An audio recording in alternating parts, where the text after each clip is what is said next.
Very excellent, excellent. I'll say this, yes, now that I think of it. The most honest, morally upright people you will meet are Muslim. Now, I had a case one time of a young man come to me and said, Mr. Cunningham, you got me down as an 80, but I only made a 60 on the test. I said, come out with me in the hall. I said, because of your honesty, I'm going to let you keep the points. He needed them badly, really he did. He wound up with a C and a quarter. Because you're honest, I'm going to let you keep the point. This young man was Muslim.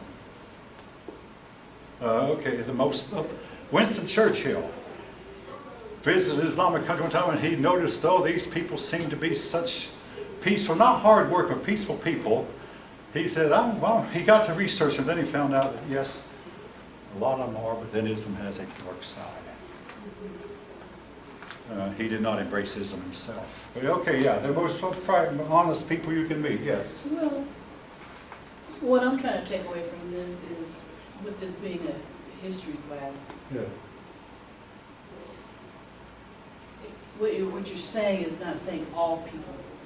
Because we can't say all people, we don't know I've been called about it before. But I'm just saying, we don't know all people, so we can't say all people, or No. all black people this, or all Muslim this, or all, we can't say that, but from a historical standpoint of view, what you're trying to touch on is the timeline as to what occurred when it down occurred. through the annals of time, and unfortunately, it sounds like it does polarize a certain group of people. So it's a little touchy, and I get that. So I've been accused that you cannot make I mentioned this a few minutes, you cannot make a blanket statement that encompasses all. That Right. at one generation they'd act this way, the next generation act that way. And in one location they do this, another location do that. And it's difficult you can't make a blanket statement. but I will say this though, the world we live in now, as we understand it, the climate we live in now, to 2019, there's already something in the atmosphere where it's already tension between. Everybody. Right. So with that being said, what are some favorable? Well, you mentioned about Yeah. the honesty, but not just that from that encounter, but just overall, what contributions or positive contributions perhaps maybe have these? Okay, I'll tell you what. They made a bunch of positive contributions before the Turks took over. They invented algebra, and algebra is the open door to higher mathematics. You have to learn algebra before you can learn geometry, before you can learn trigonometry, before you can learn, calculus. Yeah, so they invented, and also the Creditor invented zero, and that zero is the capital number of the central number of all numbers. You can't write a number like 1004 without putting zeros in there. And without the number zero, you cannot do addition, multiplication, subtraction, division. Very, very important. They gave us, instead of Roman numerals, they gave us Arabic numerals. But when the Turks came in, they stopped all. They invented hospitals. They were cleaner than Europeans. All this stuff. But then when the Turks came in, they stopped all innovation. And Mohammed actually encouraged innovation. And they're astronomers. A lot of the stars we see in the sky with bare eyes have Arabic names. They were the best astronomers in the world for centuries. When I was a kid, I used to read books about astronomy, and the Arabs, those Arab astronomers. They were the link between the ancient Egyptian and Greek and Babylonian astronomers and the modern day astronomers. But, they were excellent astronomers. But in the field of astronomy, they were told that the earth is the center of the universe, and the universe goes on the earth every day, and they believed this for centuries, and it was up to Europeans to question it and stop it. And they had the data there. They had the observations that should have told them that no, the earth actually goes around the sun. But again, they were so conformist. And today, when I was at Lockheed, I was told the Arab were the most difficult students because all they wanted to do was memorize the technique, and other people from other countries wanted to learn the basic concept, but they had to, talk about teach them how to fly an airplane. And I watched them come into Lockheed from Arab country, and they were some of the worst pilots you ever saw. I mean, they would land, they were supposed to land a plane like flat. They were like so scared of, they would land a plane on its back wheels. You can't land a big cargo plane up, but they would. They had a big car on its back wheels, and then bring the front wheels down. They were supposed to land at all the wheels at once, like everybody else did. Okay.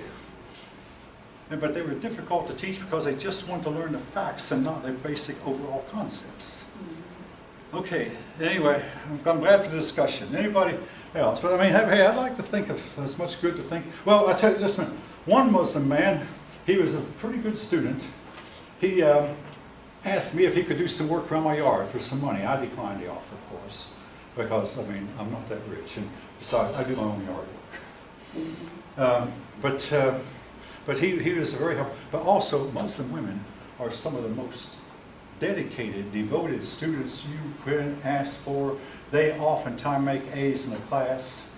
And I had a woman one time say that the reason Islam does not forge ahead is they keep the women spread. The person who said this surprised me. She was a Muslim woman. Yes? Sir, based on your words, I feel kind of neutral. But I hope that every time you have your kind of opinion and speak to us, I just hope, okay, you have a kind of evidence to support you and something like that. I try to. Because you know the Syria civil war, right? Yes. Yes. We had a civil war. Last year, I tried to find out why. Because for me, I don't really believe that they fight each other just because they are Muslim. That's something that I can feel weird. And then I just go to find some evidence. I find the population number of Syria in past 10 years and GDP per person of Syria in past 10 years. What I found is that the year just before Syria civil war, they have a peak of their population, but their GDP is very, very low. That's what I found. So what I can say is that what I can say is that at least I think Syrian people fight each other not because they are Muslim. Maybe it have like 10% of possibility or something like that. I said it mainly caused by population and economic. Okay, well, actually, from what I know about the wars, every war has a different reason for it. And a lot of times it's over theological differences, but a lot of times over land squabbles. And then a lot of times it might be because some of them are starving and they just want to grab something from somebody else, so they accuse other people of. So again, I don't know all the reasons for the wars, but I do know there's been wars among them constantly. This is in your book. And as to why the wars were fought, I honestly can't say that I know. And maybe I think Islamic wars, they always find each other just because their population keep increasing. When it meet a peak, but economic is not good, then there's gonna be a war. And there's this theory, I think it maybe because do you know what's it called?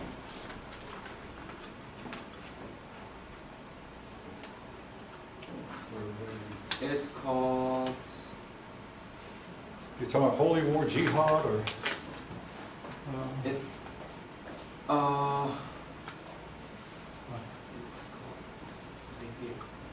So I'm going to have to move on. But when you come to it, I'm going to have to move on. But anyway, I just wanted to discuss. Okay, go ahead. Malthian trap. What? It's called Malthian trap. Oh, Malthusian. Oh, yeah, Malthusian trap. Oh, yeah, we'll talk about Malthus later. Yeah, Malthus turned out to be wrong when dealing with Westerners, and he said that the population would increase more than our farm output could increase, but he did not count on the invention of tractors and combines and reapers and irrigation systems and all that. And in America, our farm output has increased more than our population has. Yes. But among Muslims, they're farming with techniques that are thousands of years old, and they don't work in the modern world. Yes. That's what Okay, yeah, okay. Anyway, we have to move on.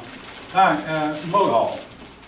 The Mughal dynasty got started right around the time that the Portuguese. Now, I've told you how the Portuguese arrived in India by ship. shortly after Columbus discovered America. The year was 1497, but I'm going to. I do want you to remember the year 1492. Now that's a big one. Two things. That was when the Moors were driven out of Spain, or the Muslims were driven out of Spain. That was the year Columbus discovered America. Very important. I don't emphasize dates much, but there are some dates that are really, really important. But anyway, when the first Europeans arrived in India, the Indian government paid little attention to them. I mean, these sailors were just dirty and ragged, and their ships were half rotted, dirty and ragged. Nevertheless, they carried Indian cargo back to Europe, and more Europeans, and eventually Europeans came in such numbers that it threatened the trade. It was at the expense of the trade of Indian traders. But the Muslim empire, the Mughal empire, continued to decline. And a lot of historians have debated, did the Europeans cause the decline, or would the decline have happened even had the Europeans not come in? Again, Mughal, here you have a scenario. The Mughal Empire was getting started. It was one of the biggest empires in India. Now, if you know anything about the history of India, India was disunited almost all throughout history. Even today, you have India, Nepal, Bangladesh, and Pakistan. And so, in other words, there's still 4 different countries. But each Indian kingdom would try to build itself up. But anyway, the Mughal Empire took over a lot of India right about the time that the Europeans arrived. But then they declined. Why? Again, possibly a lot of infighting, a lot of corruption. I'm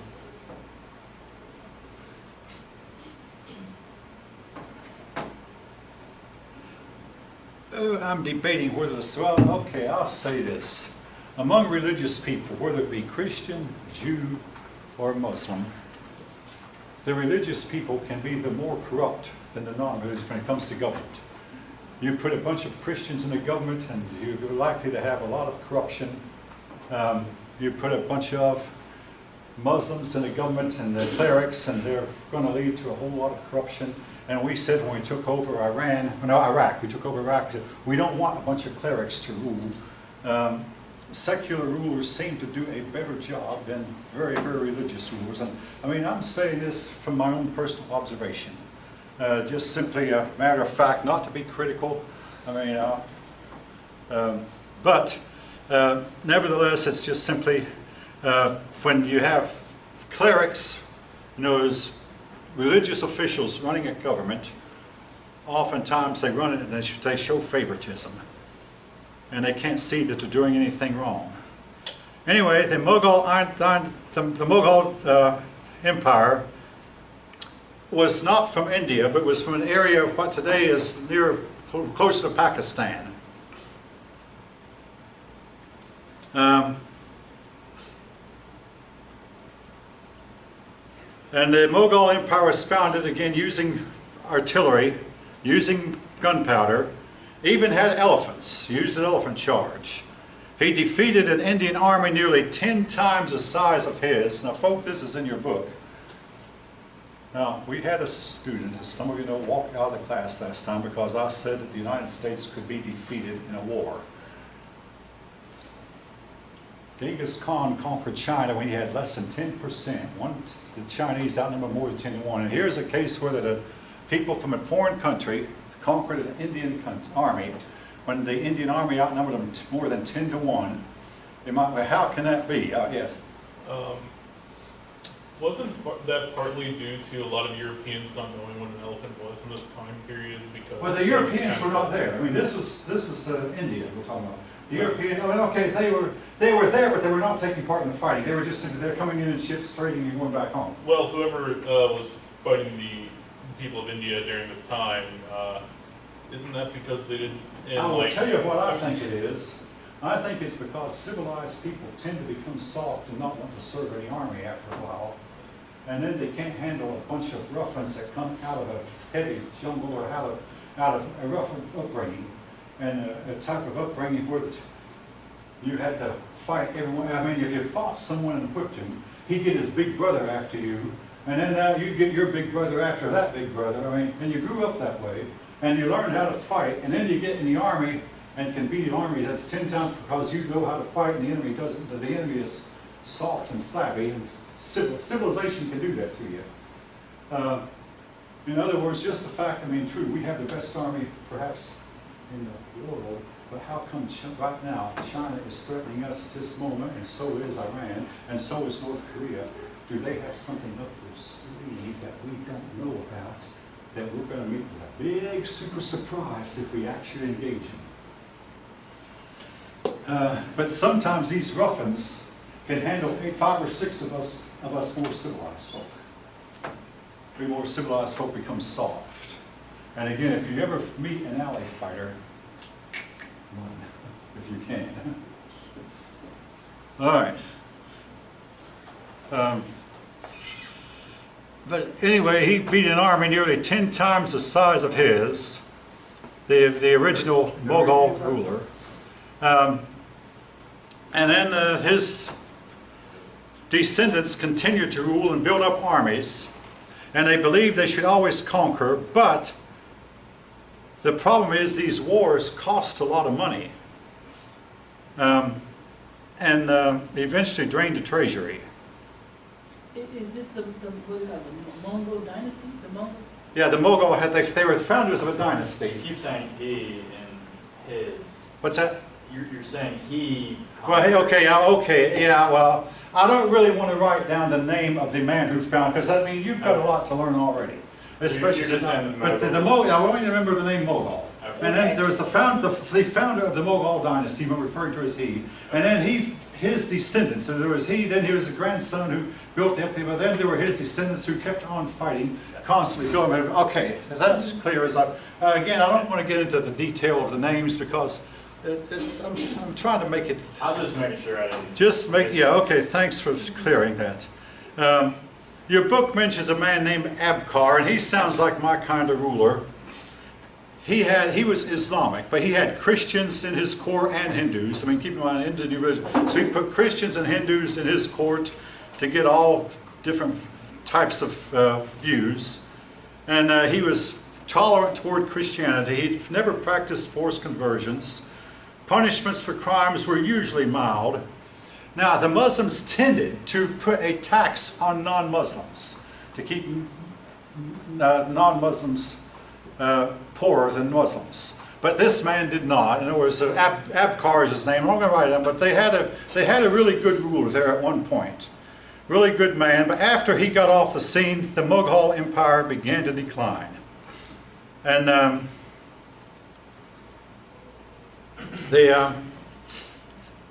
again, the war became more and more expensive as time went on. The ordinary Indian lived in poverty, and the rulers didn't seem, well, here's the problem with India. Even when the Muslims conquered part of it, the Muslims allowed this caste system to go on. And in the caste system, they had 5 castes. I won't name the caste, but at the bottom were the outcasts. And you could not go from one caste to another. That was outlawed. And also you could never marry outside of your caste. Now, granted, we're talking about Islam, but then the Islamic rulers allowed this to go on even after they conquered. Now, about 15 or so years ago, an Indian man, a man from India, killed his daughter because she dated someone outside of their caste. This crime occurred, folk, in the United States. Well, the police found out about it. They arrested the man, brought before the judge, said, I thought here we had religious freedom. The judge said, no, we don't allow that kind of practice here. And the judge sentenced the man because that kind of practice is illegal. But he thought, the Indian man thought that he could kill his daughter because she committed a crime against the family by dating a man outside their caste. The judge said, no, we don't practice that here. But this occurred several years ago right here in the United States. Again, if that had occurred under the Mughal rule, the Mughal rulers would probably look the other way and allowed it to go on because they allowed the Hindus to practice their religion, including killing persons who tried to rise above their caste. But Europeans began to influence India more and more. Now, okay, I've mentioned this before. All of you probably know that Great Britain had 13 colonies once in North America, and Great Britain lost them. Well, when Great Britain lost its 13 colonies to save face, Great Britain sent its armies and navies into India, and Great Britain conquered India, and they were to hold India until about 1947. They conquered in the late 1700s, and one of the men, all right, if you know your American history, the general who surrendered at Yorktown, does anybody know his name? General Cornwallis. When General Cornwallis surrendered at Yorktown, he went back to Britain. The British sent him to India along with Robert Clive, and the Europeans, but namely the British, conquered India with the aid of Cornwallis. And when I visited Great Britain, I went to Westminster Abbey, and there at Westminster there was a statue of Cornwallis. And we Americans remarked, this is the man who surrendered at Yorktown. Yes, and afterward he went on to help conquer India. But the British then conquered India and made India a British province. And throughout the 1800s and 1900s until 1949, your British kings were also emperors or empresses of India. Queen Victoria was the Empress of India. Her son, Edward VII, was the Emperor of India. The British kings and queens were also in charge of India. And they united India more than the Indians had been able to unite themselves. They conquered, the British conquered almost all of India, owing to the fact the British had a much, much better navy, much, much better rifles, much, much better cannon, and better bred horses that were better for battle, and better military techniques, better military formations, and better trained soldiers, all of which India lacked, and they conquered and ended the rule of the Indians in India until finally the Indians got their independence, which we'll talk about in later chapters, in 1947, maybe 1948, somewhere in that time period. Then your book talks about the rule of Western influence, that Portugal was the first to arrive. They did not influence the Indians much, but then the Dutch came, and the Dutch conquered the East Indies, and those islands off the coast of southern China, off the coast of Vietnam, the East Indies Islands, which includes Java. The Dutch built up the Dutch East India Empire. Then the English came. The French also wanted to gain control, so the French conquered Vietnam. Now, keep this in mind because it's going to become very important later. The French took Vietnam, and that's how we got involved in Vietnam, when the French couldn't handle them.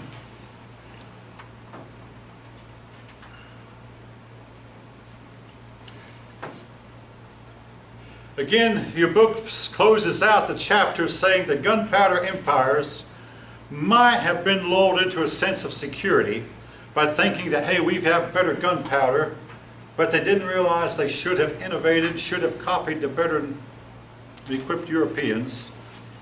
But so the gunpowder, the thing that built them, your book says, might also have destroyed them. Now, we'll talk more about the British in India. The British had to face some really, really awkward problems in India.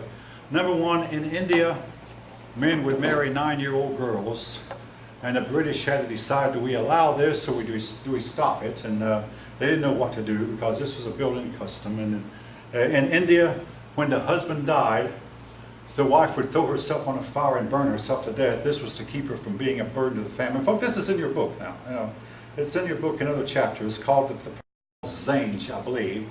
Now, keep in mind, oh yes, also this gave incentive for the wife to try to keep her husband alive.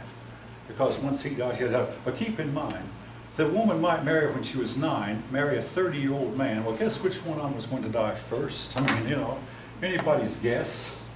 So again, but she knew when her husband died, she was to build a fire, or the family would build a fire, and she would throw herself on a fire and burn herself. The British had said, do we tolerate this or not? And this led to a whole lot of awkward problems that the British had to deal with in India. And I think in the long run, the British were finally glad to let go of India. But the British, more than anyone else, stopped a lot of these somewhat strange practices. Now, I say that to say this. I mean, most of you look like you're just like maybe getting out of your parents' home. I went through this myself. When your parents teach you one way, then you get out and find out other people who've been taught a different way. Well, it's like India, one day, I mean, they were in isolation from the rest of the world. Then they met the Europeans, then they met the Chinese, and then they met whoever else. And some of their practices were found to be abominable to much of the rest of humanity. And it was a painful transitional process, you know, well, how do we cope, how do we adapt, how do we adjust, or do we cope, do we adapt, and do we adjust? And again, this is something on an individual level we all face at some point. Okay, apparently people say, well, why do you practice this? Because, you know, I told you, my daddy was a preacher, and he was highly strict and highly restrictive, and taught us it was wrong to play cards, and a lot of the stuff I still live by. I mean, I don't touch tobacco and I don't touch alcohol, but I do play cards occasionally. I mean, I'm not so that good at it, but I mean, it would be better if I started. And I do shoot pool on occasion, never for money, you understand, but I mean, this is a skill. I mean, I go to movies, which my dad thought was wrong. I have a couple of working TVs, no, 3 working television in my house, which I was taught was wrong.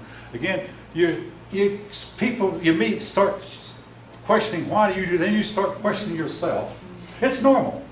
And the Indian people had to face the same thing. When the Greeks met the Indians after Alexander conquered them, they dealt with the same issues that the Indian people had customs, and the Greeks went, well, who's right, us or them? Of course, in the case of the Europeans knew that we Europeans were right. And I'm speaking, you know, factually, not that I agree with it. The Europeans knew that the Europeans were right and the Indians were wrong. But when the Greeks met them, now are we right or are they? The Greeks did not change the Indians, but the British did a lot to change and make some of their practices more conforming to the rest of them. Now, I'll say this too, then I'll move on to the chapter of India. If you have a credit card, if you have a problem with your credit card and you pick it up, a lot of times you begin to suspect the person who's answering is talking to you from India. And he doesn't know his English very well. All right, if you have a hiccup, I'm not being critical. I mean, you know, if I were to try to talk to a Spanish-speaking person, I couldn't do a good job either. But, you know, but why did they put all the Indian people in my country? because their labor is cheaper. Yeah, it's cheaper than us. So. That's why you see a lot of things made in China now. Yeah. Oh well. Now about China, the next chapter's on China. Most of the stuff you see at Walmart was made. Anybody know where? Most of the stuff that you see at Walmart was made in China. Made in China. And also, we have a huge, huge, huge debt. Some country bought up much of our debt. Who knows who? I mean, the other class I've known it. Who owns most of our debt now? China. China. And guess who owns us? Basically, China. And guess who doesn't feel the least bit uncomfortable about provoking war with us? China. All right, I mean, again, I was checking on MSN when I got up this morning. I mean, I woke up early. I was dreading meeting with my department head, but he was okay. I mean, I'd never met him before. I was there, so I woke up early, you know. But anyway, yeah, we had a discussion about Tuesday's class, and he took my side issues. I feel pretty good about it. But anyway, again, the whole thing, folk. Freedom of expression, the ability to be free to dissent. The man who wrote that sample paper that I've got on your iCollege page about how the United States is so terrible, our House disagrees with our Senate, our Supreme Court disagrees with our Congress. That is very true, but that's us. We believe.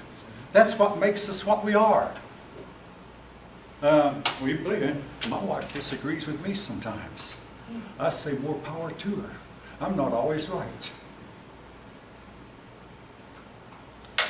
Of course, I had an older man in my class when I said this. He said, I never disagree with my wife. He was being facetious. Yeah.